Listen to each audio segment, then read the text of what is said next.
Assalamualaikum. अच्छा जी, let's start with our workshop. Basically, this workshop will be a basic workshop on finance with Excel, and its focus will be on the time value of money only. जो पिछली एक छोटी सी workshop थी उसमें हमने जो Excel की basics हैं जो कि यहाँ पे हमारे काम आ सकती हैं, वो along with vertical horizontal analysis जो है वो किया हुआ है। तो you people have this manual. तो मैं इसी मैनुअल को जो है वो इस्तेमाल करूंगा for the sake of a broad outline. तो आपके पास स्टार्ट में ही ना we have got these formulas for time value of money. ठीक है, तो हमारे पास क्या है, हमारे पास present value, future value, PMT, rate, number of period, इसको कैलकुलेट करने का फॉर्मूला है। ठीक है, तो यहाँ पे हमारे पास सिंटेक्स जो है वो गिवन है। आपको ये सिंटेक्स याद करने की ऐसा जरूरत जो है वो नहीं हो रही, क्योंकि एक्सेल क्या करता है, एक्सेल बेसिकली जब भी जैसे ही आप is equal to PV type करते हो और ब्रैकेट स्टार्ट करते हो, तो एक्सेल क्या करता है, एक्सेल आपसे चीजें जो है पूछनी शुरू जो है वो कर देता है। ठीक है, तो इस मैनुअल में एवरीथिंग इज आल्सो गिवन। तो यहाँ पे मैं बेसिकली इसी मैनुअल के पॉइंट ऑफ व्यू से या इसी मैनुअल के हिसाब से चीजें जो है लेके चलूंगा। तो let's start with the present value of the single sum in the first. तो हमारे पास क्या है, हमारे पास जो है यहाँ पे ये एक छोटा सा सिनेरियो गिवन है।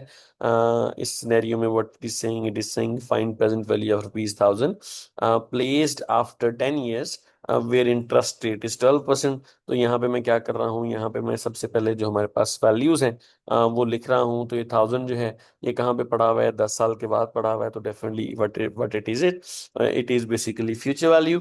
तो फ्यूचर वैल्यू हमारे पास 1000 आ गई। उसके बाद जो है इट इज आफ्टर 10 years। तो नंबर ऑफ ईयर्स जो हमारे पास हैं, जिसको हम यहाँ पे एनपीईआर बोल रहे हैं, दैट इज 10 years। और इसी तरह से हमारे पास जो इंटरेस्ट रेट या जो रेट वो दे रहा है, ठीक है, आई से हम बोलते थे, आर बोलते थे, यहाँ पे मैं पूरा रेट उस तरह से जो है लिख रहा हूँ, दैट इज 12%। तो हमने क्या करना है, we need to find its present value. ठीक है। अच्छा, प्रेजेंट वैल्यू का जो हमारे पास फॉर्मूला है, दैट सिंपली इज यहाँ पे ये गिवन है, इज इक्वल टू पीवी। ठीक है, और वो उसके बाद चीजें हमें बताना शुरू कर देगा। तो is equal to present value, हमने जो है वो ब्रैकेट स्टार्ट की। तो ब्रैकेट स्टार्ट करने के बाद it is asking for the rate. तो वी हैव एंटर्ड रेट हम 12% भी एंटर कर सकते हैं। लेकिन एक्सेल में इट्स ऑलवेज एडवाइजेबल कि आप क्या करें, आप जो सेल का रेफरेंस है उसको ऐड करें। आप जो है यहाँ पे 12% टाइप ना करें, क्योंकि बाद में अगर आपको जरूरत पड़ती है उसको चेंज करके चीजें देखने की, तो आप वो भी डायनेमिक रेफरेंसिंग के थ्रू जो है वो देख सकते हैं। तो बी थ्री के बाद वो कह रहा है कि जी कॉमा लगाएं, तो हमने कॉमा लगा दिया। उसके बाद वो नंबर ऑफ पीरियड्स मांग रहा है। तो नंबर ऑफ पीरियड्स एनपीईआर हमने वो एंटर कर दिए। उसके बाद वो पीएमटी मांग रहा है। अच्छा, एक्सेल में हमारे पास जो एनविटी और सिंगल सम है, इसके सेपरेट फार्मूले नहीं होते। इसके हमारे पास एक सेम फार्मूला है, मतलब अगर मैंने प्रेजेंट वैल्यू सिंगल सम इस्तेमाल करनी है तब भी यही फार्मूला है। ठीक है, यही सिंटेक्स है। अगर मैंने present value of एनविटी find out करनी है तब भी यही सिंटेक्स या फार्मूला है। तो क्योंकि हमारी एनविटी नहीं है, सिंगल सम है, तो हम क्या करेंगे, पीएमटी ये मांग रहा है तो उसकी जगह जीरो लिख देंगे, यानी पीएमटी हमारी जो है वो जीरो है। ठीक है, उसके बाद ये फ्यूचर वैल्यू मांग रहा है, यहाँ पे फ्यूचर वैल्यू ना और टाइप बड़ी ब्रैकेट में है। अच्छा, आप एक्सेल के फार्मूलाज में जो टाइप अगर ये बड़ी ब्रैकेट के कुछ कंपोनेंट्स के ये जो है दे रहा है, तो इसका मतलब यह है कि हम इस फार्मूले को अगर सिंपली पीएमटी तक भी क्लोज कर दें, तो अगर हमारी ये एनविटी होती तो this formula would have run. खैर, यहाँ पे क्योंकि हमारा ये सिंगल सम है तो हमने यहाँ पे फ्यूचर वैल्यू एंटर करनी ही करनी है। तो मैंने फ्यूचर वैल्यू का जो कॉन्टेक्ट जो फ्यूचर वैल्यू का सेल है, वो यहाँ पे उस तरह से ऐड जो है वो कर दिया है। ठीक है, टाइप अब डेफिनेटली टाइप एनविटी की होती है, आइदर इट इज ऑर्डिनरी एनविटी या एनविटी ड्यू। तो क्योंकि एनविटी नहीं है तो मुझे टाइप को लिखने की जरूरत है सच नहीं है। और जैसे कि मैंने बताया कि जो बड़ी ब्रैकेट जिनके अगेंस्ट होती है वो अगर हम एंटर ना भी करें, तो इसका मतलब ये है कि हमारा फार्मूला रन हो जाता है। तो यहाँ पे मैं क्या कर रहा हूँ, मैं यहाँ पे ब्रैकेट को क्लोज कर रहा हूँ और मेरे पास ये आंसर जो है वो आ गया, which is present value of a future sum, जो कि 10 साल बाद जो है पड़ी है। तो सिंपली डायनेमिक रेफरेंसिंग अगर मेरी है तो मैं इसको ना टाइम चेंज करूंगा तो वैल्यू विल चेंज। सिंपली इसी तरह से सपोज अगर मैं यहाँ पे जो है वो रेट चेंज करूंगा तो value will definitely again change, तो मेरे पास ये प्रेजेंट वैल्यू आ गई। अच्छा, यहाँ पे ना एक चीज का आपने ख्याल रखना है, normally we have discuss this के जो टाइम वैल्यू ऑफ मनी है, इसकी एक साइड पे हमारा इनफ्लो होता है और एक साइड पे आउटफ्लो होता है। मैं सिंपली स्पीकिंग, ये 10 साल के बाद अगर मुझे पैसे मिलने हैं, फ्यूचर वैल्यू 10,000 रुपया है, तो 10 साल के बाद ये 1000 रुपया अगर मुझे मिलना है, क्योंकि मैंने इसे पॉजिटिव या इनफ्लो लिखा हुआ है, तो डेफिनेटली आज मुझे 321 रुपये पे करने पड़ेंगे, या आज मेरा जो है आउटफ्लो होगा। तो अगर मैं एक्सेल के टाइम वैल्यू ऑफ मनी के फॉर्मूला में नेगेटिव इनपुट दूंगा, तो आंसर विल बी पॉजिटिव। मतलब यहाँ पे क्या है कि 10 साल के बाद मैंने ये 1000 रुपया पे करना है, ये माइनस होना है मेरी जेब से। ठीक है, तो मेरे पास जो प्रेजेंट वैल्यू है वो ऑटोमेटिकली क्या हो जाएगी, पॉजिटिव, उस तरह से जो है वो आ जाएगी। तो सिंपली जो आप इनपुट देंगे, अगर आप इनपुट इनफ्लो का देंगे, तो आउटपुट आपके पास क्या आएगा, वो आउटपुट आपके पास जो है वो आउटफ्लो का आएगा। अगर आप इनपुट आउटफ्लो का देंगे, तो आउटपुट आउटपुट आपके पास जो है वो इनफ्लो का उस तरह से जो है वो आ रहा होगा। ठीक है, तो आप इसको यहाँ पे भी एडजस्ट कर सकते हैं, मतलब you want the answer to be positive value, तो या इनफ्लो, तो हम यहाँ पे ना माइनस का साइन उस तरह से जो है लगा सकते हैं, जहाँ पे मैंने फ्यूचर वैल्यू जो है वो एंटर की है। तो आपके पास क्या है, आपके पास ये पॉजिटिव वैल्यू उस तरह से जो है वो आ जाएगी। तो नॉर्मली जब हम मैनुअली इसको जो है वो कर रहे होते हैं, तो हम इस चीज़ का बहुत ज़्यादा ख्याल नहीं रख रहे होते कि इनफ्लो या आउटफ्लो जो है वो है, या इनफ्लो या आउटफ्लो नहीं है, क्योंकि value always remain the same. क्योंकि हमेशा से टाइम वैल्यू ऑफ मनी की ट्रांजेक्शन से होती हैं, इसमें दो पार्टीज होती हैं। एक party, suppose we can call that party an investor, और दूसरी पार्टी जो है वो डेफिनेटली जो है वो पे कर रही होती है पैसे। एक पार्टी एक दफ़ा पैसे रिसीव करती है, तो बाद में वो पैसे पे करती है। तो अगर आज मैं पैसे रिसीव कर रहा हूँ, तो मुझे सपोज 10 साल के बाद वो पैसे पे करने हैं। अगर इसी तरह से अगर आज मैं पैसे पे कर रहा हूँ, तो 10 साल के बाद मैं पैसे रिसीव डेफिनेटली उस तरह से करूंगा। तो एक साइड पे इनफ्लो होता है, एक साइड पे आउटफ्लो होता है। तो अगर आप इनफ्लो एंटर करेंगे, तो आपके पास जो है वो आंसर जो है वो आउटफ्लो का आएगा। अगर आप आउटफ्लो एंटर करेंगे, तो आपके पास आंसर जो है वो इनफ्लो का आएगा। तो आपने इस चीज का ध्यान जो है वो रखना है। ठीक है, तो सिंपली ये एक छोटा सा फॉर्मूला था। यहाँ पे इसका सिंटेक्स भी उस तरह से एक्सप्लेन्ड है। यहाँ पे क्योंकि सेल नंबर्स नहीं है, यहाँ पे मैंने वैल्यूज के साथ उस तरह से जो है इसको किया हुआ है। तो यहाँ पे भी इट इज मेंशन्ड कि आप अगर नेगेटिव वैल्यू एंटर करेंगे, तो आंसर विल बी पॉजिटिव, और अगर आप पॉजिटिव वैल्यू एंटर करते हैं, तो answer will be simply negative. ठीक है, अच्छा, लाइकवाइज अब हम नेक्स्ट सिनेरियो की तरफ जाते हैं। नेक्स्ट सिनेरियो भी इसी तरह से क्या है, ये ऑर्डिनरी एनविटी की एग्जांपल है। हमने ऑर्डिनरी एनविटी में प्रेजेंट वैल्यू को उस तरह से जो है वो फाइंड आउट उस तरह से जो है वो करना है। तो यहाँ पे मैं दोबारा से क्या कर रहा हूँ, दोबारा से मैं इस वैल्यू का, या ये जो सिनेरियो है इसका सिंटेक्स लिख लेता हूँ। वो कह रहा है find present value of annuity. तो हमने क्या करना है, we need to find present value of annuity, जो कि हमने फाइंड करनी है। ठीक है, एनुअटी पेइंग ₹1000, तो आप जो है वो ₹1000 पे कर रहे हो eight the end of each year. तो आप हर साल के आखिर में, तो टाइप आपकी क्या हो जाएगी यहाँ पे, ऑर्डिनरी। कितने पैसे पे कर रहे हो आप, पीएमटे आपका है जी 1000। ठीक है जी, आफ्टर टोटल 10 ईयर्स, तो नंबर ऑफ ईयर्स कितने हैं, या नंबर ऑफ पीरियड कितने हैं आपके, नंबर ऑफ पीरियड आपके 10 है। और आपका जो इंटरेस्ट रेट है, that is what, that is 12%। तो आपका जो रेट हमने यहाँ पे दिया है, दैट इज 12%। तो हमने क्या करना है, we need to found this present value of annuity. तो formula will remain same, is equal to PV. ठीक है, ब्रैकेट स्टार्ट करेंगे, दोबारा से वो रेट मांग रहा है, तो मैंने यहाँ पे रेट एंटर कर दिया। रेट के बाद नंबर ऑफ पीरियड मांग रहा है, तो नंबर ऑफ पीरियड मैंने एंटर जो है वो कर दिए। तो नंबर ऑफ पीरियड के बाद जो है वो क्या मांग रहा है, वो पीएमटी मांग रहा है। ठीक है, तो पीएमटी में यहाँ पे मैं क्या कर रहा हूँ, यहाँ पे मैं पॉजिटिव वैल्यू एंटर जो है वो कर रहा हूँ, तो पीएमटी में वैल्यू एंटर कर दी। अच्छा, अब यहाँ पे ना बेसिकली फॉर्मूला कंप्लीट है। अगर ये फ्यूचर वैल्यू यहाँ पे गिवन नहीं है, ये सिंगल सम नहीं है, तो if I can basically close this formula, और ये ऑर्डिनरी एनविटी है, तो I can close this formula and formula will run fine. ठीक हो गया। तो यहाँ पे भी उसी तरह से है, यहाँ पे क्योंकि मैंने इनपुट जो है वो पॉजिटिव दिया है, तो आउटपुट क्या आ गया है, आउटपुट मेरे पास नेगेटिव आ गया है। अगर मैं इनपुट जो है वो नेगेटिव दूंगा, तो आउटपुट मेरा क्या आएगा, आउटपुट मेरा ऑब्वियसली बात है पॉजिटिव उस तरह से जो है वो आ जाएगा। ठीक है, अच्छा, अगर मैं इसको कंप्लीट भी करूं, तो answer will remain same. Future value यहाँ पे नहीं है, तो फ्यूचर वैल्यू यहाँ की जगह हम 0 लिख देंगे। उसके बाद ये टाइप का पूछ रहा है, मैं ब्रैकेट स्टार्ट करता हूँ, तो टाइप जो है ये आपसे अब यहाँ पे दो ऑप्शंस दे रहा है, 0 eight the end of the period and 1 eight the beginning of the period. तो हमारे पास ऑर्डिनरी एनविटी है, तो ऑर्डिनरी एनविटी क्या होती है, it is at the end of the period. तो यहाँ पे हम 0 एंटर करेंगे, तो आपका जो आंसर है वो आ जाएगा जी 562, 5650 आ जाएगा जी। यहाँ पे मैंने जो है वो 100 एंटर किया हुआ है, और यहाँ पे 1000 वैल्यू है, तो 0 का एक डिफरेंस उस तरह से जो है वो आ रहा है। ठीक है जी। तो यहाँ पे क्या है, यहाँ पे आपके पास present value of ordinary annuity उस तरह से जो है वो आ गई। इसके बाद सपोज अगर आपने present value of annuity due अगर हम करें, मतलब सेम वैल्यूज हैं हमारे पास यहाँ पे, और इन सेम वैल्यूज के साथ what we are trying to do, सिर्फ जो डिफरेंस है that is at the beginning of each year. ठीक है जी। तो वी नो कि जो हमारे पास प्रेजेंट वैल्यू ऑफ ऑर्डिनरी है, ये क्या है, ये ऑर्डिनरी का साथ था हमारा। ठीक है। तो अगर मैं इसी को टाइप जो है वो ड्यू के साथ में जो है वो यहाँ पे जो है वो कर सकूं, तो टाइप में यहाँ पे ड्यू कर लेता हूँ। अ, ठीक है जी। तो यहाँ पे दोबारा से मैं present value of annuity due अगर निकाल लूँ सेम वैल्यूज के साथ, तो formula will be same is equal to PV. PV के बाद वो रेट कह रहा है तो आपका रेट आ जाएगा, नंबर ऑफ पीरियड मांग रहा है तो नंबर ऑफ पीरियड आ जाएगा, उसके बाद पीएमटी मांग रहा है तो यहाँ पे मैंने माइनस पीएमटी एंटर जो है वो कर दी है। फ्यूचर वैल्यू नहीं है उसकी जगह जीरो, और टाइप यहाँ पे मैं क्या करूंगा, बिगिनिंग ऑफ द ईयर का वन है जी, तो मैं यहाँ पे वन एंटर कर दूंगा।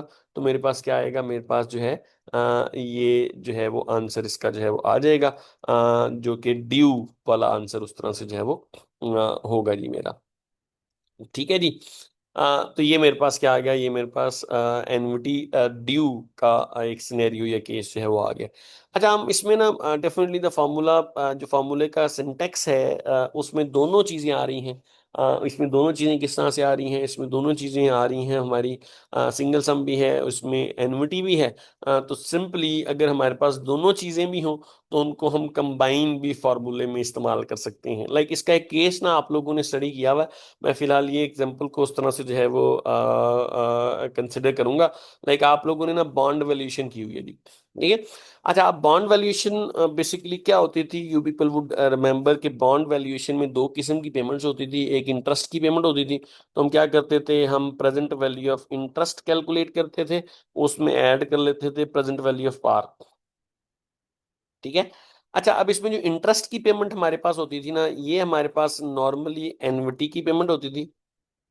ठीक है। और जो हमारे पास पार वैल्यू होती थी, ये क्या होती थी, ये हमारे पास सिंगल सम की पेमेंट जो है वो होती थी। तो यहाँ पे लाइक हमारे पास जो एक्सेल है, एक्सेल में अलग से बॉन्ड वैल्यूएशन का कोई फार्मूला नहीं है। तो ये सिंपल जो पीवी का हमारे पास है ना फार्मूला, इसी से हम जो है वो जो बॉन्ड वैल्यूएशन है वो निकाल सकते हैं। लाइक यहाँ पे ना मैं चीजें लिख रहा हूँ, कैलकुलेट, वो कह रहा है calculate the value of the bond, तो हमने यहाँ पे बी नॉट या बीवी जो है वो निकालना है। ठीक है।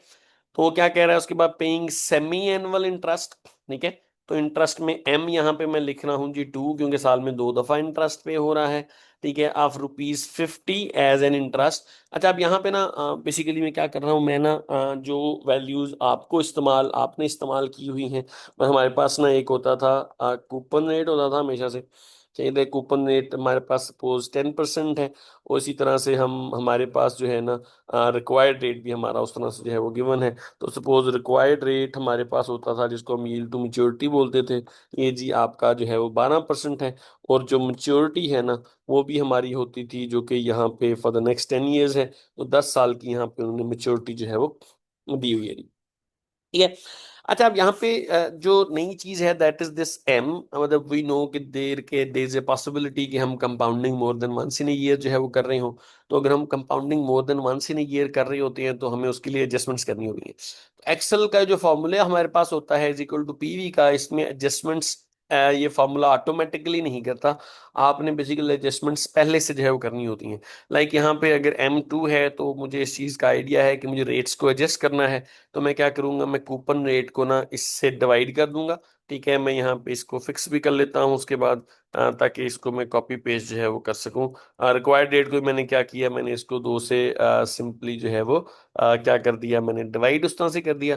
और मेच्योरिटी मेरी जो है, इसको हमें पता है कि नंबर ऑफ ईयर्स को हम क्या करते हैं, नंबर ऑफ ईयर्स को हम मल्टीप्लाई करते होते हैं। तो हमारे पास यहाँ पे भी नंबर ऑफ ईयर्स को जो मेरे पास जो मेच्योरिटी है उसके नंबर ऑफ ईयर्स को मैंने क्या किया, मैंने उसको मल्टीप्लाई जो है वो कर दिया। तो अब हमारे पास ना बेसिकली कूपन रेट की बेस पे हम क्या करते हैं, हम कूपन रेट की बेस पे इंटरेस्ट निकालते हैं। ठीक है। इंटरेस्ट कैसे निकलता है जी, पार वैल्यू, तो पार वैल्यू हमारी यहाँ पे जो है वो गिवन कितनी है जी, यहाँ पे जी 1000 रुपीज पार वैल्यू जो है वो गिवन है। तो यहाँ पे मैं पार वैल्यू जो है वो 1000 लिख रहा हूँ। ठीक है। तो इंटरेस्ट कैलकुलेट करने के लिए हम क्या करते थे, हम पार वैल्यू को मल्टीप्लाई करा देते थे कूपन रेट के साथ, तो जो एडजस्टेड कूपन रेट है उससे मैं मल्टीप्लाई कराऊंगा, तो ये मेरे पास ना इंटरेस्ट की वैल्यू आ गई। ठीक है, या इसको मैं यहाँ पे लेके आ जाता हूँ। अच्छा, अब मेरे पास ना वैल्यूज मेरी पूरी हो गई। लाइक जो कूपन रेट है ये हमने इस्तेमाल कर लिया है, तो अब मुझे कूपन रेट जो है ना वो बेसिकली अब मुझे इसको इस्तेमाल करने की जरूरत है, सच है वो नहीं है। मुझे कूपन रेट की बेस पे इंटरेस्ट ही निकलना था, मैं निकाल चुका हूँ। ठीक है, तो ये अब हमारे किसी काम का नहीं है। ऑलरेडी ये जो m = 2 है इसका भी मैं एडजस्टमेंट्स कर चुका हूँ, तो ये भी अब मेरे किसी काम का जो है वो नहीं रहा। रिक्वायर्ड रेट, अब वैसी बात है, मुझे एक रेट चाहिए जिससे मैंने डिस्काउंट करना है, तो this will become the rate. Maturity मेरा क्या होता है, ये नंबर ऑफ पीरियड हो जाएगा। अच्छा, पार वैल्यू मुझे कब मिलनी है, फ्यूचर में मिलनी है, और ये eight the end of the tenure मिलनी है, तो ये मेरा क्या हो जाएगा जी, फ्यूचर वैल्यू हो जाएगा। इंटरेस्ट मेरा मुझे हर साल मिलना है, तो ये क्या हो जाएगा, ये मेरी यहाँ पे पीएमटी जो है वो हो जाएगा। तो मैंने जो बॉन्ड वैल्यूएशन है, बेसिकली ये बॉन्ड वैल्यूएशन किससे कैलकुलेट होगी, ये मेरी इज इक्वल टू पीवी वाले फार्मूले से कैलकुलेट जो है वो हो रही होगी। तो यहाँ पे मैं क्या कर रहा हूँ, बॉन्ड की वैल्यू निकाल रहा हूँ। तो मैंने इज इक्वल टू किया पीवी, ब्रैकेट स्टार्ट, सबसे पहले मुझसे रेट मांग रहा है, तो रेट मेरे पास कहाँ पे है जी, ये मेरा रेट है, मैंने यहाँ पे रेट एंटर किया। उसके बाद नंबर ऑफ पीरियड मांग रहा है, तो मैंने नंबर ऑफ पीरियड जो है वो एंटर कर दिए। उसके बाद ये मुझसे पीएमटी मांग रहा है, तो मैं यहाँ पे दोबारा से अच्छा, क्योंकि जनरली मैं अगर कंपनी की साइड पे हूँ तो I will be paying the interest, अगर मैं इन्वेस्टर हूँ तो I will be receiving the interest. ठीक है, तो मैं यहाँ पे रिसीविंग एंड से कर रहा हूँ, तो मैं यहाँ पे पॉजिटिव वैल्यू एंटर कर देता हूँ कि जी मैंने ये इंटरेस्ट रिसीव करना है। और इसी तरह से फ्यूचर वैल्यू मांग रहा है, तो मैंने ये पार वैल्यू भी एंड पे रिसीव करनी है। टाइप में obvious सी बात है, वी नो कि बॉन्ड जो है, बॉन्ड की वैल्यू जो है उसमें obvious सी बात है कि एंड ऑफ द पीरियड होता है, तो हमने इसको एंड ऑफ द पीरियड लिख लिया। तो हमारे पास क्या आ गया, हमारे पास ये जो है ये बॉन्ड की वैल्यू निकल आई, और ये नेगेटिव निकली है। मैं simply if you want to purchase this bond, हमारे लिए आज इसकी वैल्यू 885 है, will be paying 885.30 to basically purchase this bond. और फिर बाद में ये हमें क्या करेगा, ये हमें हर साल 50 रुपए का इंटरेस्ट पे करेगा, उसके बाद पार वैल्यू उस तरह से पे करेगा। ठीक है, तो अगर आप जो है इसको पॉजिटिव में लेके आना चाह रहे हैं, या कंपनी के पॉइंट ऑफ व्यू से इसको जो है वो सॉल्व करना चाह रहे हैं, ठीक है, तो you need to enter negative in the cash flows, क्योंकि कंपनी बेसिकली इंटरेस्ट भी पे कर रही होगी, पार वैल्यू भी पे कर रही होगी। तो कंपनी आज 885 रुपये रिसीव करेगी, तो कंपनी जो है वो, कंपनी को कल को ये पैसे जो है वो पे जो है वो करने पड़ेंगे। तो लाइकवाइज आप क्या कर सकते हो, आप दोनों चीजें भी इसमें जो है वो कैलकुलेट कर सकते हो। और लाइकवाइज तरह से यहाँ पे दिखाया हुआ है कि आप ना एडजस्टमेंट या तो यहीं पे कर लो, जिस तरह से मैंने यहाँ पे की है। दूसरा तरीका ये है कि आप फार्मूले में भी एडजस्टमेंट जो है कर सकते हो। मैं सिंपली अगर मैं फार्मूले में एडजस्टमेंट करना चाहूँ, और मेरे पास जो रेट है, ठीक है, मैं रेट की जगह मेरे पास है, सबसे पहले ये रेट है जी, इसकी जगह मैं जी B20 एंटर करता हूँ। तो B20 है, B20 एनुअल रेट है। मुझे इसको सेमी एनुअल में कन्वर्ट करना है, तो I can divide it with 2, या जो मेरे पास M गिवन है, मैं फार्मूले में भी इसको 2 से डिवाइड जो है वो कर सकता हूँ। तो मेरा जो आंसर आएगा वो मेरा जो है वो तकरीबन सेम आंसर उस तरह से जो है वो आएगा। तो यहाँ पे बेसिकली हमने ये प्रेजेंट वैल्यू उस तरह से फाइंड जो है वो की हुई है।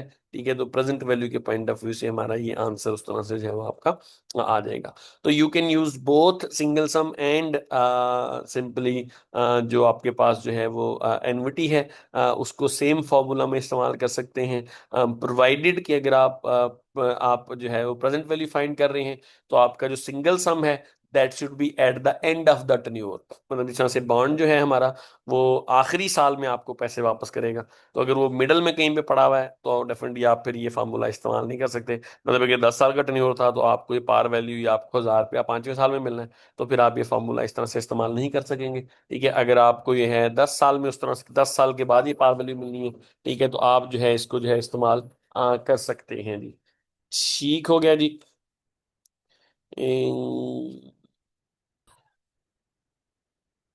ठीक हो गया जी। तो ये हमारे पास जो है basically we can do it in a combined manner as well.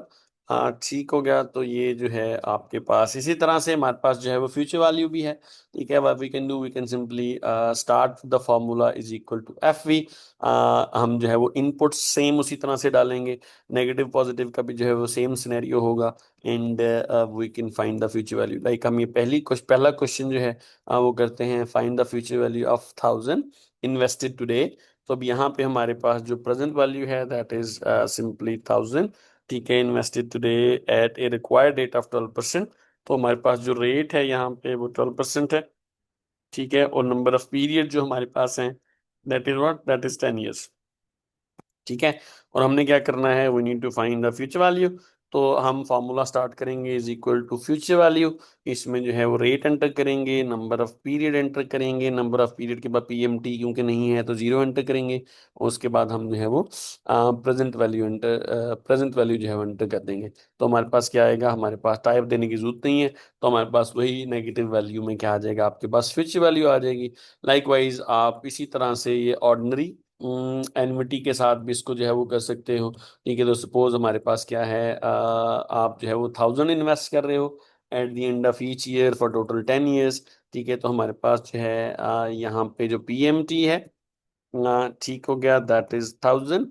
ठीक है, तो आप क्या कर रहे हो, इस पीएमटी को 1000 के साथ जो है वो आप इन्वेस्ट कर रहे हो for total of number of periods.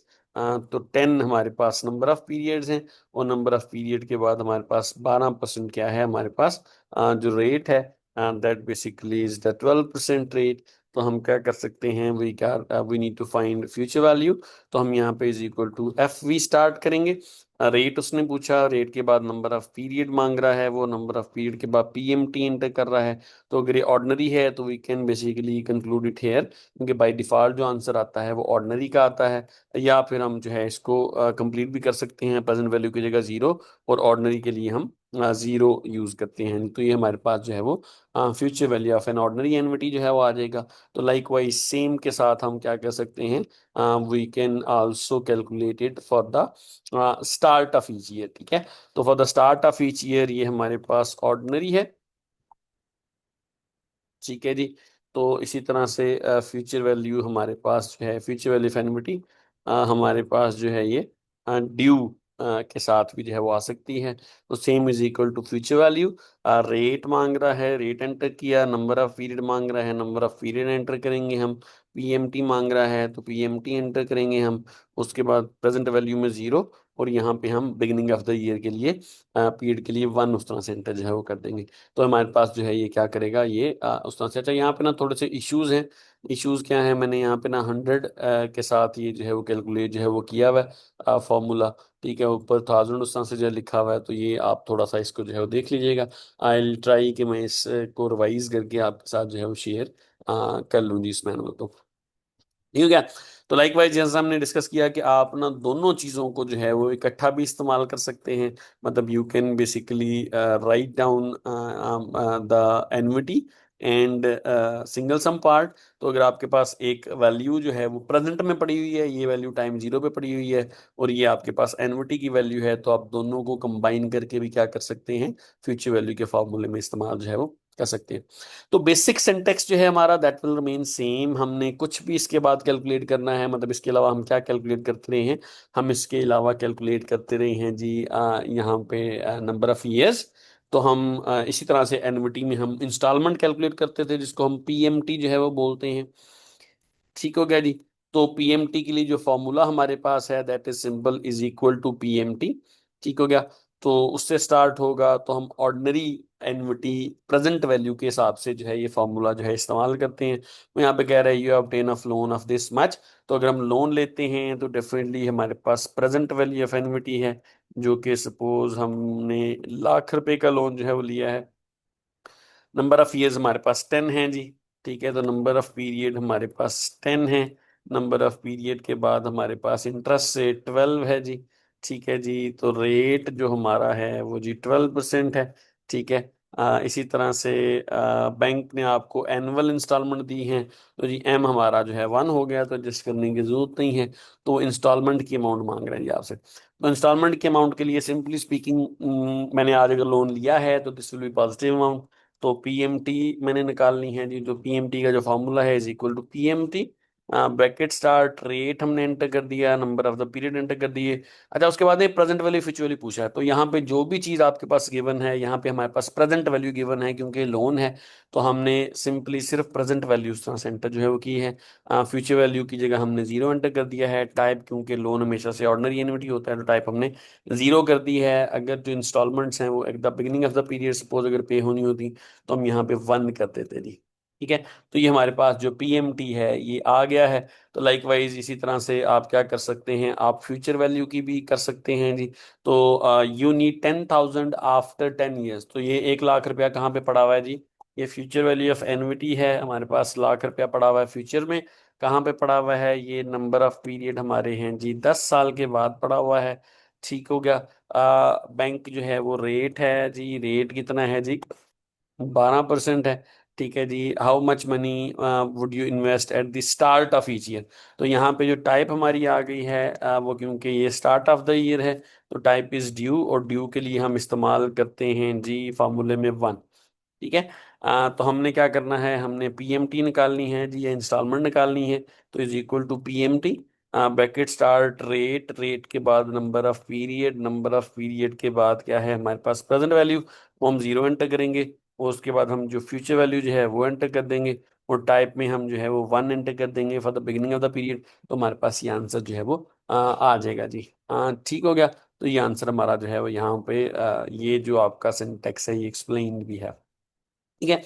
अच्छा, लाइक वाइज इस तरह से we can calculate the rate and number of periods. ठीक हो गया। ये भी हम सिंगल सम की बात जो है वो कर रहे हैं, कि सिंगल सम या एन्युटी है, उसके लिए फॉर्मूला जो है वो हमारा सेम उस तरह से हो रहेगा। तो हम रेट के लिए देखते हैं जी। रेट में हमारे पास जो है एग्जांपल, उसको हम देखते हैं। फार्मूला वही है, इज इक्वल टू रेट, उसके बाद सिंटेक्स हमने एंटर करना है। अच्छा, यहाँ पे ना रेट पे आपको एक चीज का ध्यान जरूर रखना है, रेट पे आपको ना इनपुट और आउटपुट का ध्यान रखना है। मतलब टाइम वैल्यू ऑफ मनी इस चीज को कंसिडर करती है कि आपका एक कैश फ्लो जो है ना वो इनफ्लो होगा, और दूसरी साइड पे कैश फ्लो आपका आउटफ्लो होगा। तो अगर प्रेजेंट वैल्यू में इनफ्लो है, तो फ्यूचर वैल्यू में क्या होगा? आउटफ्लो होगा, एंड वाइस वर्सा। अच्छा, तो इन दैट कॉन्टेक्स्ट जब आपने यहाँ पे प्रेजेंट वैल्यू और फ्यूचर वैल्यू, या पीएमटी और फ्यूचर वैल्यू या प्रेजेंट वैल्यू एंटर करनी है, तो उसमें एक साइड पे आपने नेगेटिव कैश फ्लो एंटर करनी है, और एक साइड पे आपने क्या करना है, आपने पॉजिटिव कैश फ्लो जो है वो एंटर जो है वो करने हैं। लाइक यहाँ पे हुआ है कि एक आपने नेगेटिव वैल्यू एंटर की है, उसके साथ एक आपने पॉजिटिव वैल्यू एंटर एंटर आपने जो है वो की है। तो कहता है eight what rate of return rupees 1,000 will become 2,000 in 10 years. तो यहाँ पे हमारे पास जो प्रेजेंट वैल्यू है वो आज के पे हमारे पास 1,000 रुपये हैं। फ्यूचर वैल्यू हमने इनको कितने बताने हैं जी? 2,000 रुपये बताने हैं, बनाने हैं। नंबर ऑफ पीरियड हमारे पास कितने हैं जी? 10 साल हैं जी। ठीक हो गया। तो हम फॉर्मूला हमने क्या निकालना है? हमने रेट निकालना है। तो रेट का formula is equal to rate है, ब्रैकेट स्टार्ट, यहाँ पे नंबर ऑफ पीरियड एंटर करेंगे, क्योंकि ये सिंगल सम है तो पीएमटी क्या हो जाएगी? जीरो हो जाएगी। यहाँ पे प्रेजेंट वैल्यू एंटर करेंगे, और यहाँ पे फ्यूचर वैल्यू एंटर करेंगे। ठीक है। टाइप नॉर्मली ये सिंगल सम है तो हमें एंटर करने की जरूरत नहीं है। गैस, जो आप रेट के फार्मूले होते हैं ना, इसमें गैस भी आप इस्तेमाल जो है वो करते हैं। लेकिन गैस एज सच देने की हमें जरूरत जो है वो फॉर द टाइमिंग जो है वो नहीं हो रही। वो अगर आपको लगता है कि रेट बहुत ज्यादा है, लाइक 500-600% पे जाके जो है निकलेगा, तब आप जो है वो गैस को इस्तेमाल जो है वो कर सकते हैं। तो gas basically is the rate जहां से एक्सेल कैलकुलेशन शुरू करता है। तो ये ट्रायल एंड एरर से रेट को कैलकुलेट कर रहा होता है कि ये पहले 11% से करेगा, फिर सपोज 10 से करेगा। 10 से स्टार्ट करता है, ये 10 से करेगा, फिर 11 से करेगा, फिर 12 से करेगा। एंड इस तरह से करके आइटरेटिव प्रोसेस के थ्रू जो है वो करता है। तो अगर आपका रेट बहुत लंबा चौड़ा है, सपोज मैं कहता हूँ कि 4500% है, तो आप बेटर इज कि आप फिर इसे कोई गैस दे देंगे जी 45 या 4,000% से स्टार्ट कर लें। लेकिन आपको यहाँ पे गैस देने की जरूरत है सर जो है वो नहीं है। तो हमने टाइप और गैस को फिलहाल इग्नोर जो है वो कर दिया है। ब्रैकेट हमने क्लोज की है, इसको मैं एंटर करूंगा तो ये फार्मूला रन नहीं होगा जी। ठीक है। अच्छा, फार्मूला रन क्यों नहीं होगा? क्योंकि अब वैसी बात है कि हमारे पास जो है वो एक साइड पे इनफ्लो और दूसरी साइड पे आउटफ्लो का होना जरूरी था। तो या तो यहाँ पे मैं नेगेटिव कर दूंगा तो फार्मूला विल स्टार्ट रनिंग। ठीक है। या फिर ये है कि मैं फार्मूले में जो है वो इसको यहाँ पे इसकी जगह जो है वो फॉर्मूले में एक वैल्यू के साथ, किसी भी वैल्यू के साथ मैं नेगेटिव जो है वो लगा दूंगा, तो फार्मूला विल स्टार्ट रनिंग। तो रेट और नंबर ऑफ पीरियड यहाँ पे आपको थोड़ा सा ध्यान रखना है कि आपको क्या करना है, एक साइड आपको नेगेटिव और दूसरी साइड पे आपको पॉजिटिव वैल्यू एंटर जो है वो करनी है, वरना फार्मूला जो है वो रन उस तरह से नहीं होगा जी। ठीक है। इसी तरह से हमारे पास जो है वो हम एग्जांपल ले रहे हैं जी, ऑर्डिनरी एग्जांपल, ऑर्डिनरी उसकी सिंपली एनुइटी की। तो यू हैव 10,000 या 1 lakh and want to invest the money in account to obtain 15,000 at the end of each year for the next 10 years. तो आपके पास अभी जो पैसे मौजूद हैं, प्रेजेंट वैल्यू ऑफ एनुइटी, आपके पास अभी ₹1,00,000 है, ठीक है। और आप चाहते हैं कि ये ₹1,00,000 आपको ना 15,000 की एनुअल किस्तों में मिले। और कितने साल की किस्तें हैं जी? 10 साल में आपको ये पैसे आप चाहते हैं कि आपको उस तरह से मिलता रहें जी। तो आपने क्या किया, आपने नंबर ऑफ पीरियड लिख लिए जी 10, ठीक है। और ये आपका पीएमटी हो गया, ठीक है। तो at what rate should we invest your money? तो यहाँ पे सिंपली हमने रेट को कैलकुलेट जो है वो करना है, ठीक है। तो formula will be is equal to rate. तो रेट में नंबर ऑफ पीरियड, सबसे पहले पीएमटी आ गई, पीएमटी के बाद प्रेजेंट वैल्यू ऑफ एन्युटी आ गई। तो यहाँ पे मैं प्रेजेंट वैल्यू ऑफ एन्युटी के साथ क्या एंटर कर रहा हूँ, यहाँ पे मैं एंटर कर रहा हूँ इसका माइनस के साथ इसको एंटर कर रहा हूँ। फ्यूचर वैल्यू में जीरो मैंने एंटर कर दिया। और टाइप क्योंकि ये ऑर्डिनरी है, यहाँ पे मैंने जीरो एंटर कर दिया। गैस देने की जरूरत आपको नहीं है। तो आपके पास क्या है, आपके पास ये जो रेट है, ठीक है। ये रेट उस तरह से आपके पास जो है वो निकल आएगा 18.14%, ठीक है। तो आपने सिंपली यहाँ पे रेट वाले क्वेश्चंस में या रेट वाले सिनेरियो में आपने ये प्लस माइनस का ध्यान जरूर रखना है कि एक वैल्यू पॉजिटिव एंटर होगी और दूसरी वैल्यू क्या होगी, वो नेगेटिव जो है वो एंटर उस तरह से जो है वो होगी होगी। ठीक हो गया। इसी तरह से फ्यूचर वैल्यू में भी आप जो है वो सेम कर सकते हैं। आप हमारे पास जो है सिंपली वो कहता है यू वांट टू अकामुलेट 1,50,000। तो फ्यूचर वैल्यू ऑफ एन्युटी हम चाहते हैं कि 1,50,000 रुपया हम अकोमुलेट इकट्ठा करना चाह रहे हैं इन 10 ईयर्स। तो हमारे पास नंबर ऑफ पीरियड कितने हैं जी? 10 ईयर्स हैं, ठीक है। By depositing 10,000 eight the start of each year. तो स्टार्ट ऑफ ईयर है, तो टाइप हमारे पास होगी जी ड्यू, ठीक है। और हमने इन एन अकाउंट 10,000 हमने जमा कराना है। तो पीएमटी कितनी होगी जी? 10,000, ठीक है। तो हम क्या चाह रहे हैं, हम यहाँ पे चाह रहे हैं जी रेट को कैलकुलेट करना। तो हमने क्या किया, is equal to rate, rate में number of period, number of period के बाद पीएमटी। तो पीएमटी के साथ मैं माइनस लगा रहा हूँ क्योंकि आपने ये पैसे जो है जमा कराने हैं, आपका आउटफ्लो हो रहा होगा जी ये, ठीक है। प्रेजेंट वैल्यू यहाँ पे कुछ नहीं है तो जीरो, और फ्यूचर वैल्यू यहाँ पे है तो हमने फ्यूचर वैल्यू एंटर कर दी, ठीक है। और क्योंकि ये ड्यू है तो हम जो है वो eight the beginning of the period जो है वो कर लेंगे। गैस देने की जरूरत आपको नहीं है। एंड आपके पास ये जो भी रेट होगा, ये रेट 7.26% जो है वो आ जाएगा। ठीक हो गया। तो दैट्स हाउ हम रेट को कैलकुलेट कर सकते हैं। लाइकवाइज नंबर ऑफ पीरियड है, तो नंबर ऑफ पीरियड का भी इसी तरह से है। हमारे पास जो फार्मूला है, it is equal to NER, ठीक है। तो पहला हम करते हैं सिंगल सम वाला, how many years it will take to double 100 if interest rate is 12%, ठीक है। तो हमने क्या करना है, हमारे पास प्रेजेंट वैल्यू जो है वो 100 है, इसको हमने डबल करना है फ्यूचर में, 200 करना है, ठीक है। रेट यहाँ पे उसने दे दिया है और रेट है हमारा जी 12%। तो हमने नंबर ऑफ पीरियड कैलकुलेट जो है वो करने हैं, उसके लिए NPER हमारा जो है वो फॉर्मूला होता है, ठीक है। तो यहाँ पे भी एक साइड जो है वो पॉजिटिव, एक नेगेटिव जो है वो आएगी। तो NPER, ठीक है। तो यहाँ पे रेट हमारा आ गया, रेट के बाद पीएमटी नहीं है तो वो जीरो आ गई। प्रेजेंट वैल्यू हमारी ये है, और फ्यूचर वैल्यू में मैंने माइनस उस तरह से एंटर जो है वो कर दिया है, ठीक है। तो टाइप देने की जरूरत यहाँ पे नहीं है। तो ये आपके पास 6.11 या 6.12 ईयर्स जो है वो आ जाएगा, ठीक है। तो लाइक वाइज इसी तरह से आप अगर इसको देखें तो दे इज ए लोन ऑफ 50,000। तो लोन की जो टोटल अमाउंट होती है वो प्रेजेंट में पड़ी होती है। तो हमारे पास 50,000 का जो है वो सपोज लोन है, ठीक है। तो वो कहता है कि पे ऑफ करना है आपने loan in equal at day of the year installment है जी। इंस्टॉलमेंट या पीएमटी की वैल्यू हमारे पास कितनी है जी? हमारे पास जो है वो 10,000 है। जो हमारा रेट है वो है जी हमारा 12%। तो वो कह रहा है कि नंबर ऑफ पीरियड जो है वो बता दें, ठीक है। जबकि हमारी जो टाइप है वो क्या है, वो ऑर्डिनरी है, ठीक है। तो यहाँ पे सेम इसी तरह से number of periods, number of period में रेट, रेट के बाद सबसे पहले वो पीएमटी मांग रहा है। तो मैंने पीएमटी के साथ जो है वो माइनस का साइन जो है लगा दिया। फिर वो प्रेजेंट वैल्यू मांग रहा है तो मैंने प्रेजेंट वैल्यू एंटर कर दी। तो अगर तो ये ऑर्डिनरी है तो हमें ऑल द वे इसके बाद एंटर करने की जरूरत नहीं है, लेकिन आप कर भी देंगे तो दैट वुड बी फाइन। तो मैंने फार्मूला क्या कर लिया, फार्मूला मैंने जो है वो क्लोज कर लिया। तो हमारे पास ये तकरीबन 8 साल जो है वो नंबर ऑफ पीरियड जो है वो आ गए। इसी को अगर मैं ड्यू के साथ करना चाहूँ, तो ड्यू में सिंपली क्या होगा, ड्यू में सिंपली आपने ये जो एंड पे जीरो एंटर किया है इसकी जगह पे आपने beginning of the period enter जो है वो कर देना है। तो आपके पास ये 6.77 जो है ये ड्यू का उस तरह से जो है वो हो जाएगा जी। ठीक है, तो ये हमारे पास ना सिंगल सम है जी। सिंगल सम की एग्जांपल, जो सिंगल सम जो है वो हम कैसे करते हैं, तो इसी तरह से एनविटी की एग्जांपल, जो एनविटी हम जो है वो कैसे करते हैं।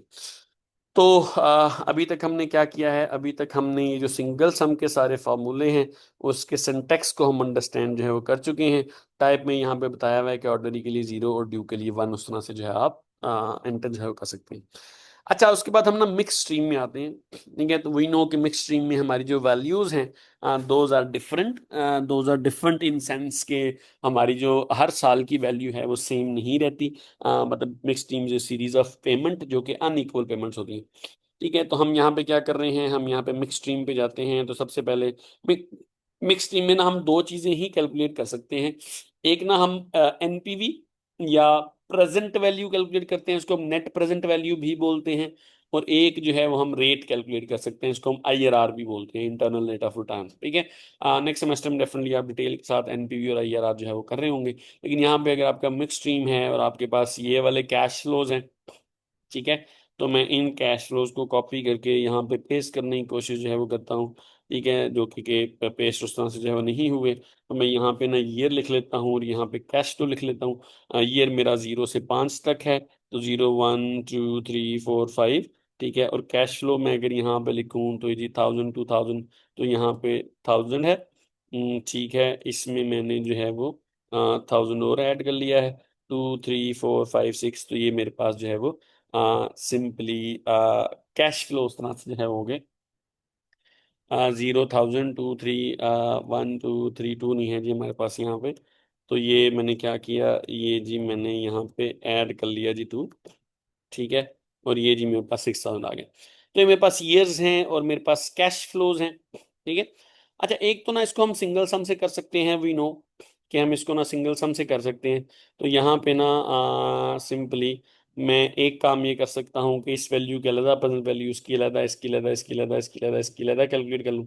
ठीक है, तो हम सिंपली डिस्काउंट रेट, यहाँ पे इसने 12% दिया हुआ है, तो मैं यहाँ पे कहता हूँ कि जी रेट मेरा जो है ना वो जी 12% है। ठीक है, तो मैं ना इसकी ना प्रेजेंट वैल्यूज निकाल लेता हूँ। अच्छा, प्रेजेंट वैल्यू निकालने के लिए वही नो कि हमने क्या करना होता है, is equal to present value. सबसे पहले वो रेट मांग रहा है, तो मैं रेट में या तो 12% लिख दूंगा या सैलरी फिक्स कर दूंगा। ठीक है, वो 12 फिक्स करेंगे, नंबर ऑफ पीरियड, उसके बाद नंबर ऑफ पीरियड मांग रहा है, नंबर ऑफ पीरियड में से कहता हूँ कि भाई ए में से उठा लो। ठीक है, पीएमटी यहाँ पे नहीं है, पीएमटी 0 आ गई, और से फ्यूचर वैल्यू में कहता हूँ कि फ्यूचर वैल्यू आप यहाँ से बी में से उठा लो। ठीक है, टाइप लिखने की जरूरत नहीं है, तो ये मेरे पास जो है ये आ जाएगा। इसमें सिंपली अगर मैं यहाँ पे इसको फिक्स कर लूँ, ठीक है, तो मैं ना इसकी वन गो में इनकी प्रेजेंट वैल्यूज निकाल सकता हूँ सबकी। ठीक है, वो उसी तरह से सेम सिंटेक्स जो है वो चल रहा होगा। ठीक है, और मैं अगर इसका सम कर लूंगा तो मेरे पास जो है ना ये क्या आ जाएगी, ये मेरे पास बेसिकली नेट प्रेजेंट वैल्यू आ जाएगी। ठीक है, अच्छा, लेकिन एक्सेल में क्या है, एक्सेल में ना Excel has basically provided us with the formula, जो कि हम वन गो में या एक ही फॉर्मूले में इतनी ज्यादा सारी कैलकुलेशंस करने की बजाय हम इसको एनपीवी का फार्मूला इस्तेमाल कर सकते हैं। अच्छा, formula is simple as usual, is equal to NPV. सबसे पहले वो रेट मांग रहा है, हमने रेट एंटर कर दिया जी। रेट के बाद में वैल्यू 1, वैल्यू 2, वैल्यू 3, वैल्यू 4 मांग रहा है, तो आप इसमें इंडिविजुअल वैल्यूज भी एंटर कर सकते हैं। और आप इसमें क्या कर सकते हैं, आप इसमें जो है वो रेंज भी दे सकते हैं। ठीक है, तो मैं रेंज दूंगा, लेकिन ना मैं सारी रेंज दूंगा यहाँ से लेके यहाँ तक। अब B85 से लेके और मैं B90 तक की रेंज दे रहा हूँ। अच्छा, इसको जब मैं एंटर करूंगा तो आंसर मेरा सेम नहीं आएगा।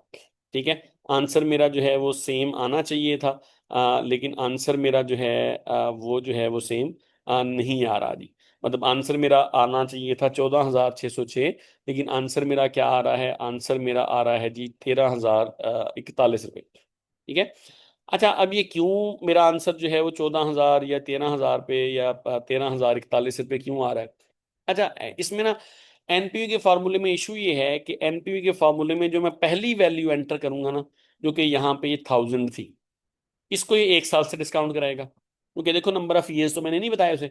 तो पहली वैल्यू को वो 1 साल से डिस्काउंट कराएगा, दूसरी को 2 से, तीसरी को 3 से, चौथी को 4 से, पांचवी को 5 से और छठी को 6 से। तो यहाँ पे ना क्योंकि मैंने जीरो टाइम वाली वैल्यू एंटर कर दी थी, तो इसने जीरो टाइम वाली वैल्यू को भी 1 साल से डिस्काउंट करा दिया, और पहले साल की वैल्यू को 2 साल से डिस्काउंट करा दिया, दूसरे साल की वैल्यू को 3 साल से डिस्काउंट कर दिया, सो ऑन। तो इस वजह से ना ये मसला जो है वो हुआ। तो हम यहाँ पे एनपीवी के फॉर्मूले में हमें इस चीज का ध्यान रखना होता है कि हम स्टार्ट कहाँ से लें। हम स्टार्ट लें पहले साल से। तो पहली वैल्यू जो इसमें हम एंटर करेंगे ना फॉर्मूले में, उसको 1 साल से डिस्काउंट कराएगा, दूसरी को 2 साल से, तीसरी को 3 साल से, चौथी को 4 साल से और पांचवी को 5 साल से, एंड सो ऑन। तो यहाँ पे कोई भी वैल्यू मिसिंग नहीं होनी चाहिए। अगर कोई वैल्यू मिसिंग है तो फिर भी ये फार्मूला सही तरह से रन जो है वो नहीं होगा। मिसिंग का हम भी केस थोड़ा सा जो है वो देख लेते हैं। तो जो जीरो टाइम पीरियड वाली वैल्यू है, हमें पता है कि उसकी future value present value same होती है। तो फार्मूला क्लोज करके उसको मैं बाद में इसमें नेट जो है वो कर लेता हूँ। ठीक है। तो अब मेरा आंसर क्या आएगा, एग्जैक्ट सेम आएगा। तो एनपीवी के फार्मूले में आपको इस बात का ध्यान रखना है कि फार्मूले के अंदर जो मैं वैल्यू एंटर करूँ वो मैंने B86 एंटर की है, और B86 मेरी कौन सी है, ये मेरी 2000 है। मेरी 2000 जो है ये फर्स्ट ईयर पे उस तरह से जो है वो मेरी पड़ी हुई है। ठीक हो गया। अच्छा, अब यहाँ पे हम ना suppose sometime we have got the data, हम ना ईयर हमारे पास है जी जीरो, और जीरो के बाद हमारे पास ईयर नंबर 2 है और फिर ईयर नंबर 4 है। और जीरो पे हमारे पास सपोज 1000 रुपीज पड़ा हुआ है, 1000 पड़ा हुआ है। सेकेंड ईयर में हमारे पास सपोज जो है वो 3000 है, और फोर्थ ईयर में हमारे पास दोबारा से सपोज 1000 है। अच्छा, अब यहाँ पे ना ऑब्वियस सी बात है कि मेरे पास वैल्यूज हैं, लेकिन यहाँ पे ना ईयर्स में गैप्स हैं। मतलब जीरो के बाद दूसरा साल आ गया, दूसरे के बाद चौथा साल आ गया। तो जीरो के बाद दूसरा साल और चौथा साल, इस पे एनपीवी का फार्मूला मैं नहीं लगा सकता। ठीक है। अगर मेरा रेट जो है वो सपोज 12% है, ठीक है, तो मैं क्या कर सकता हूँ, मैं यहाँ पे या तो सिंगल सम से लेके चलूँ इसको, 12% नंबर ऑफ पीरियड यहाँ से उठा ले, इसके बाद जीरो, और मैं इसको यहाँ पे इस तरह से जो है वो इंडिविजुअली सॉल्व करके और इसको मैं ऐड करा लूं, ये इस तरह से। तो यहाँ पे ना एनपीवी नहीं आ सकती। अच्छा, दूसरा मैं क्या कर सकता हूँ, दूसरा मैं ना स्ट्रीम को पूरा कर सकता हूँ। स्ट्रीम को पूरा करने से मुराद मेरी क्या है कि मैं यहाँ पे ना मिसिंग क्या है, 1, तो मैं 1 लिख लूँ यहाँ पे, और यहाँ पे 0 कर दूँ। ठीक है। और यहाँ पे मिसिंग क्या है, यहाँ पे मिसिंग है मेरे पास सपोज जो है वो 3, तो 3 को भी मैं 0 कर दूँ। ठीक है। तो अब मेरे पास ना I can run the formula. तो मैं अगर अब इज इक्वल टू एनपीवी इस्तेमाल करूं, तो यहाँ पे गैप्स नहीं है, हर वैल्यू मौजूद है, चाहे वो जीरो है चाहे वो कोई भी वैल्यू है। तो ये 12% आ जाएगा। इसके बाद वो वैल्यू 1 मांग रहा है, तो मैं 1 ईयर से लेके फोर्थ ईयर की वैल्यू करूं, और उसमें जीरो टाइम पीरियड की वैल्यू बाद में ऐड कर लूं। तो मेरे पास क्या है, मेरे पास ना अल्टीमेटली सेम उस तरह से आंसर जो है वो आ जाएगा जी, मेरे पास सेम आंसर आ जाएगा। ठीक है। लेकिन ऑन दी अदर हैंड, अगर मैं सपोज यहाँ पे जो है वैल्यूज को इग्नोर कर दूंगा, तो ये क्या करेगा, ये ऑब्वियस सी बात है कि मुझे सही वैल्यू उस तरह से प्रोवाइड जो है वो नहीं करेगा, या सही आंसर मुझे उस तरह से है वो नहीं देगा। तो मिक्स स्ट्रीम में आपको इस चीज़ का ख्याल रखना है कि जब आप एनपीवी कैलकुलेट करें, तो एनपीवी में कोई भी गैप नहीं होना चाहिए, कोई भी वैल्यू मिसिंग नहीं होनी चाहिए। जो पहली वैल्यू आपने एंटर करनी है that should be at year 1, और बाद की वैल्यू जो है 2 3 4 5 जो भी है वो सीक्वेंस में करेगा। पहली वैल्यू को 1 साल से डिस्काउंट, दूसरी को दूसरे से डिस्काउंट, तीसरी को तीसरे से डिस्काउंट, एंड सो ऑन। ठीक है जी। अच्छा, फ्यूचर वैल्यू या नेट फ्यूचर वैल्यू का कोई कॉन्सेप्ट यहाँ पे नहीं है, क्योंकि definitely future value we don't know कि फ्यूचर वैल्यू जो है वो कहाँ तक जो है वो जाएगी। तो हमें टोटल नंबर ऑफ ईयर्स का डेफिनेटली इसको पता नहीं लगता मिक्स स्ट्रीम में। तो हम उसको जब कैलकुलेट करेंगे तो हमें सिंगल सम से ही करना पड़ेगा, हर वैल्यू को अलग अलग ही हम लेके जो है वो चलेंगे। ठीक है। अच्छा, इसी तरह से हम ना रेट को कैलकुलेट कर सकते हैं। ठीक है। रेट को कैलकुलेट करना आसान है, ये हम इज इक्वल टू IRR से इसको कैलकुलेट करेंगे। तो वी नो के रेट में there should be some value जो कि नेगेटिव होनी जरूरी है। तो यहाँ पे मैं वैल्यूज एंटर करने की कोशिश करता हूँ, जो कि एंटर जो है वो नहीं हुई। तो मैं यहाँ पे ना सिंपली ईयर लिख रहा हूँ, 0 1 2 3 एंड 4 एंड 5। ठीक है। और यहाँ पे मैं कैश फ्लो लिख रहा हूँ। स्टार्ट में नेगेटिव है जी कैश फ्लो, वी नो के एक साइड जो है वो नेगेटिव और एक पॉजिटिव होनी जो है वो जरूरी है। ये मैंने जी 10,000 एंटर कर दिया है यहाँ पे। 10,000 के बाद ये जी 2,000 है। ठीक है। इसी तरह से हमारे पास जो है वो हर साल 1,000 का इजाफा जो है वो हो रहा है। ठीक है। तो ये 3,000 है, और ये मेरे पास 6,000 है। ठीक है। अच्छा, अब IRR इज सिंपल। मतलब अगर आपके पास सपोज यहाँ पे पॉजिटिव वैल्यू होगी, और IRR में अगर कैलकुलेट करना की कोशिश करूंगा, तो आईआरआर कैलकुलेट नहीं होगा। अच्छा, आईआरआर में हम ना जीरो से लेके ऑनवर्ड तक सारे कैश फ्लोज को इकट्ठा एंटर करते हैं। ये गैस देने की जरूरत नहीं होती, हमने बस रेंज देनी होती है, वैल्यूज आप कॉमास के साथ दे सकते हैं। तो ये मेरा कैलकुलेट नहीं होगा। क्यों कैलकुलेट नहीं हुआ? क्योंकि इसको नेगेटिव वैल्यू नहीं मिली। तो यहाँ पे एक वैल्यू हमने जैसे ही नेगेटिव की, तो हमारे पास जो है वो आईआरआर क्या हुआ, आईआरआर हमारे पास उसने कैलकुलेट जो है वो कर दिया है, विच इज 23.29%। ठीक है। तो आईआरआर इज दैट सिंपल कि हमने सिंपली क्या करना है, इज इक्वल टू आईआरआर, एक वैल्यू इसमें जो है वो नेगेटिव और बाकी सारी पॉजिटिव, या एक वैल्यू पॉजिटिव और बाकी सारी नेगेटिव होना इसमें जो है वो जरूरी है। तो अगर कैश फ्लो का स्ट्रक्चर इस तरह से है तो normal structure, conventional cash flow structure बोलते हैं इसको। तो कन्वेंशनल कैश फ्लो अगर आपके हैं तो आप बड़े सुकून से जीरो से लेके, और उसके बाद चाहे आप कॉमास के साथ कर लें, मतलब पहली वैल्यू कॉमा, दूसरी वैल्यू कॉमा, तीसरी वैल्यू कॉमा, चौथी वैल्यू कॉमा, कॉमा, पांचवी वैल्यू, ठीक है, कॉमा, छठी वैल्यू। ठीक है। तो ये आप जो है वो इनको जो है वो कॉमास में जो है वो कर सकते हैं। एक्सेल एक कॉमे के साथ उस तरह से जो है वो नहीं उठा रहा, तो यहाँ पे आपको रेंज देनी पड़ेगी। एनपीवी आपकी कॉमे के साथ जो है वो आई गेस की जो है वो हो जाती है। तो हम रेंज देंगे यहाँ से लेके कहाँ तक, यहाँ तक जी रेंज। ठीक है। तो आपके पास ये आंसर जो है वो आपका आ जाएगा जी आईआरआर का। तो मिक्स स्ट्रीम में सिर्फ यही दो चीजें हैं जो कि जनरली हम उस तरह से जो है वो देखते हैं। तो आपका जो है वो क्या हो गया, आपका जो सिंगल सम है वो हो गया, आपका जो है मिक्स स्ट्रीम है वो हो गया। अब हम ना थोड़ा सा मिसलीनियस पे उस तरह से जाते हैं। तो मिसलीनियस में हम ना अफेक्टिव रेट और नॉमिनल रेट की बात करते हैं। जनरली वी नो कि अगर compounding more than once in a year है हमारे पास, तो हम उसे कहते हैं कि compounding more than once in a year है। तो हम इसमें ऑब्वियसली बात है कि अफेक्टिव रेट हमारा हमेशा से नॉमिनल रेट से ज्यादा होता है। तो यहाँ पे ना मैं नॉमिनल रेट लिख रहा हूँ, तो नॉमिनल रेट सपोज 12% है। ठीक है। तो ये मैं दो तीन केसेस ले लेता हूँ इसके, 12%, 12%। और यहाँ पे जहाँ क्या है, number of year, number of period per year. ठीक है। एनपीआर क्योंकि ईयर से लेता है, तो यहाँ पे number of year per year होता है जी हमारा, number of period per year. तो यहाँ पे मैं कहता हूँ कि जी एक है, यहाँ पे मैं कहता हूँ कि जी सेमी एनुअल है, दो है, यहाँ पे क्वार्टरली है तो चार है, यहाँ पे मंथली है तो सपोज 12 है। और यहाँ पे हम जो है वो कह लेते हैं कि इसके बाद जो है ये जी डेली है तो 365 है जी। तो simply formula is very simple हमारे पास। अगर मैं इसका अफेक्टिव रेट इस्तेमाल करना चाहूँ, तो अफेक्टिव रेट का फार्मूला होता है is equal to effect, is equal to effect. ये आपसे क्या मांग रहा है, नॉमिनल रेट मांग रहा है, नॉमिनल रेट हम एंटर करेंगे कॉमा, उसके बाद number of period per year मांग रहा है, तो एक साल में जी एक पीरियड है, तो हमारे पास ये हमने एक फार्मूला लगा दिया। तो सेम इस फार्मूले को व्हाट वी कैन डू, हम इसको कॉपी करके यहाँ तक पेस्ट करा सकते हैं। मतलब हम नॉमिनल रेट जो है वो बड़े सुकून से नॉमिनल रेट को अफेक्टिव रेट में कन्वर्ट जो है वो करा सकते हैं। तो इट्स वेरी सिंपल कि अफेक्टिव रेट का formula is equal to effect, आप नॉमिनल रेट एंटर करेंगे, जितने पीरियड्स हैं एक साल में उनको एंटर करेंगे, और आपके पास जो है वो आंसर आ जाएगा। सेम इसी तरह से आप जो है इफेक्टिव रेट को नॉमिनल रेट में भी कन्वर्ट कर सकते हैं। ठीक है। तो अगर आप इसी को सपोज मैं इसको नॉमिनल रेट में कन्वर्ट करूँ, तो formula is equal to nominal. ठीक है। ठीक है। तो हम यहाँ पे कह रहा हूँ is equal to nominal.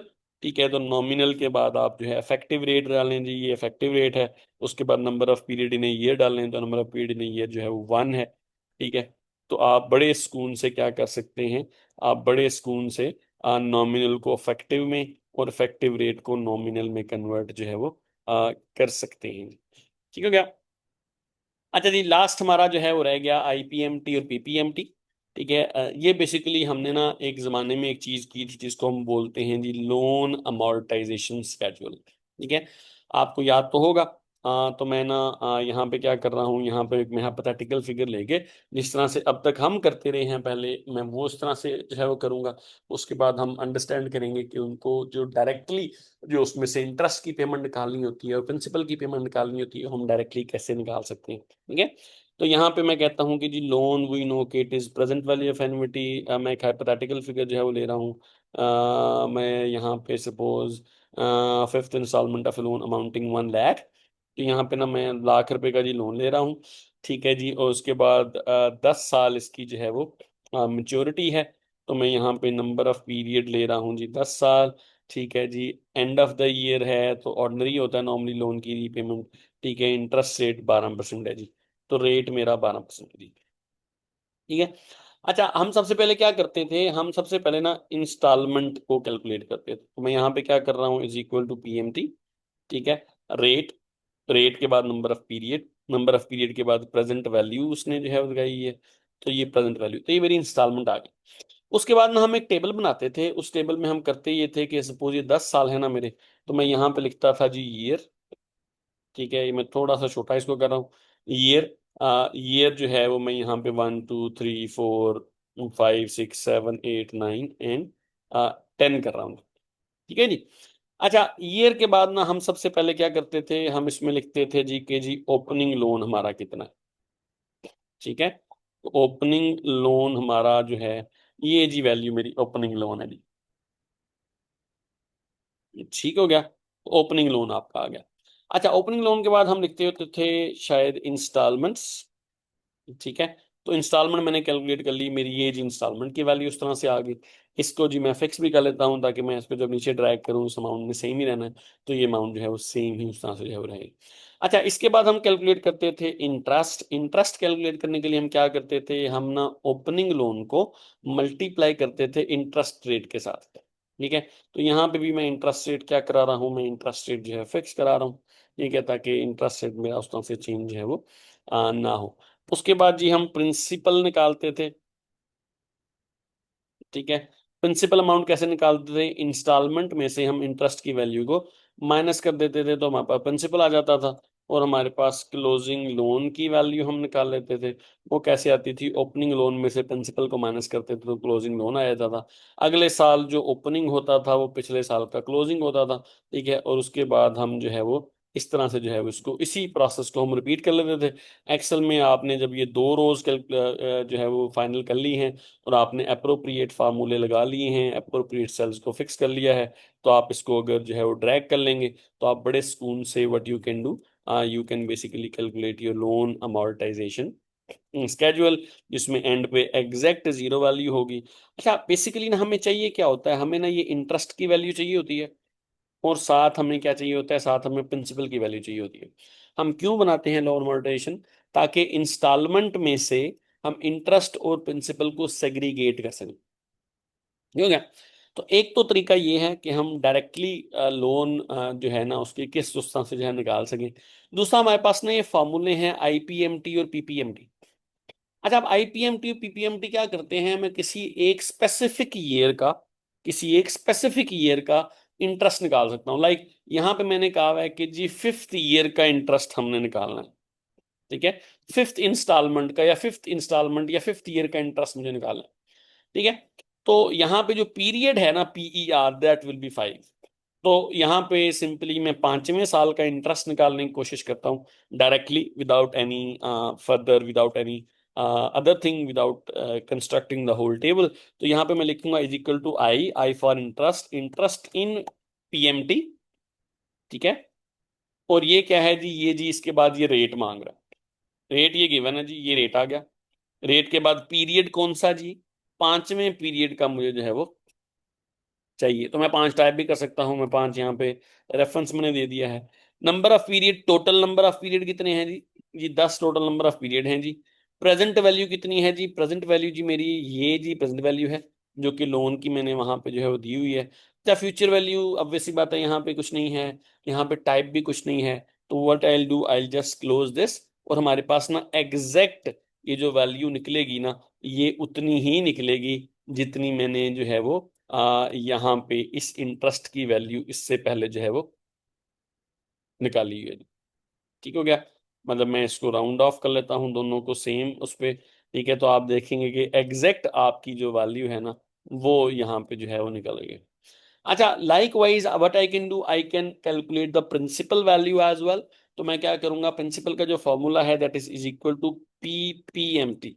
PMT में प्रिंसिपल कितना है, ठीक है, तो प्रिंसिपल इन पीएमटी, दोबारा से रेट, तो मैंने रेट एंटर कर दिया। ठीक है, रेट के बाद पीरियड कौन सा है जी, ये जी 5वां पीरियड है। जिसका मैं जो है वो कैलकुलेट करना चाह रहा हूँ। नंबर ऑफ पीरियड कितने हैं, तो नंबर ऑफ पीरियड मेरे यहाँ पे जो है ये 10 हैं। नंबर ऑफ पीरियड के बाद जी प्रेजेंट वैल्यू कितनी है, तो प्रेजेंट वैल्यू मेरी जो है वो ऑब्वियस सी बात है कि वो टोटल लोन जो है वो हमारा प्रेजेंट वैल्यू जो है वो होगा। तो मैंने यहाँ पे प्रेजेंट वैल्यू इस तरह से जो है लिख दी। ठीक है, बाकी फ्यूचर वैल्यू नहीं है, टाइप भी मुझे लिखने की जरूरत यहाँ पे जो है फॉर द टाइमिंग नहीं है। तो मैं ये करूंगा, तो आप ये चीज़ भी नोट करेंगे कि एग्जैक्ट जो सेम वैल्यू है वो मेरी इसने कैलकुलेट करके दी है। तो आप कहीं पे भी आपको जो है वो बेसिकली ये पूरे का पूरा जो है ये टेबल बनाने की जरूरत नहीं है। आप 5वें साल की, सपोज मैं यहाँ पे अगर 9वें साल की भी जो है वो 9वें साल का प्रिंसिपल निकालता हूं, तो मुझे क्या करना है, is equal to principal of in PMT bracket start rate. मैं यहाँ पे टाइप कर रहा हूँ रेट, जी टाइप भी कर सकते हैं हम, 12%। कौन सा पीरियड जी, 9वां पीरियड। ठीक है, नंबर ऑफ पीरियड्स या नंबर ऑफ पीरियड कितने हैं, टोटल नंबर ऑफ पीरियड मेरे 10 हैं, मैं टाइप कर रहा हूँ ये 10। ठीक है जी, प्रेजेंट वैल्यू मेरी कितनी है, तो प्रेजेंट वैल्यू मेरी कितनी थी जी यहाँ पे जी, लाख रुपए थी। तो मैंने ये टाइप करके भी मैं इसको जो है वो कैलकुलेट जो है वो कर सकता हूँ। तो ये मेरे पास ना एग्जैक्ट सेम वैल्यू जो है वो आपकी जो है वो आ जाएगी, जो कि मैंने पूरा टेबल बना के कैलकुलेट उस तरह से जो है वो की है। ठीक है, तो दैट्स हाउ आप जो है वो मतलब इसी को आप जो है वो सपोज कि मैंने वैसे वो फार्मूले क्योंकि लगाए हुए हैं, तो अगर आप यहाँ पे इसको ड्रैग कर लेंगे तो फार्मूला हमारा रन नहीं हुआ, क्योंकि फार्मूले में दरम्यान में जो है वैसी बात है कि मैंने चीज़ें फिक्स जो है वो नहीं की थी। तो यहाँ पे मैं क्या कर रहा हूँ, यहाँ पे मैं अगर सपोज ये जो इनपुट्स हैं पीरियड के अलावा सारे के सारे, वो अगर मैं यहाँ पे फिक्स करा दूंगा, तो ये जो है वो फॉर्मूला विल स्टार्ट रनिंग। ठीक है, तो आप देख सकते हैं कि ये वैल्यू और ये वैल्यू सेम है। तो सिंपली मैं जो है इसको without basically calculating the whole table, मैं सिर्फ और सिर्फ इन चीज़ों की बेस पे वैल्यूज़ को क्या कर सकता हूँ, वैल्यूज़ को कैलकुलेट कर सकता हूँ, एज लॉन्ग एज मैंने जो है वो चीज़ें फिक्स कराई हुई हैं। ठीक है, सही तरह से, या मैंने मैनुअल एंट्रियां जो है वो की हुई हैं सही तरह से। ठीक हो गया, तो ये जनाब मेरे पास जो है वो आप देख सकते हैं ये वैल्यू सेम है। तो ये मैं अब इसको, मुझे इतना बड़ा सारा ये सारे का सारा टेबल बनाने की ज़रूरत नहीं है। ठीक है, टेबल बनाने की ज़रूरत नहीं है। मुझे सिर्फ क्या करना है, मुझे सिर्फ नंबर ऑफ ईयर्स सही एंटर करने हैं, और नंबर ऑफ ईयर्स एंटर करूंगा तो मेरे पास ये वैल्यू सारी की सारी जो है वो उस तरह से निकल आएंगी जी। ठीक है, तो ये हमारे पास क्या है, ये हमारे पास जो है वो लास्ट हमारा टॉपिक है जो कि हमने इसमें कवर जो है वो करना था। तो this is the end of time value of money, जो basic time value of money है। ठीक है, तो मैं आपको मैनुअल दोबारा से थोड़ा सा इसमें जो एक दो मिस्टेक्स हैं उनको ठीक करके जो है भेज रहा हूँ, साथ आपके पास इन लेक्चर्स के लिंक भी उस तरह से जो है वो आ रहे हैं। तो जी good luck to you people, thank you for watching.